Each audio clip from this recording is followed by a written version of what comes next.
Qaxta arıçılığın inkişafı istiqamətində görülən işlərlə tanışlıq keçirilib. Azərbaycan Respublikasında kənd təsərrüfatının inkişafı istiqamətində həyata keçirilən dövlət siyasəti çərçivəsində arıçılıq sahəsinin də inkişafına xüsusi önəm verilir. Bu istiqamətdə icra olunan tədbirlər və 2026-2030-cu illəri əhatə edən dövlət proqramı arıçılığın davamlı inkişafına, məhsuldarlığın artırılmasına, kənd yerlərində məşğulluğun genişləndirilməsinə və ərzaq təhlükəsizliyinin möhkəmləndirilməsinə xidmət edir.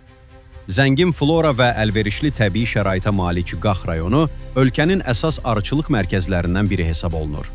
Rayonun geniş meşə örtüyü, dağlıq relyefi və qədim arıçılıq ənənələri Qax balının müstəqil brend kimi tanınması üçün əlverişli imkanlar yaradır. Son illər rayonda bu sahənin inkişafı istiqamətində ardıcıl tədbirlər həyata keçirilir. Qax rayon icra hakimiyyətinin başçısı Elvin Paşayev rayon ərazisində fəaliyyət göstərən API Delta Group MMC-yə və bir neçə arıçılıq təsərrüfatına baş çəkib.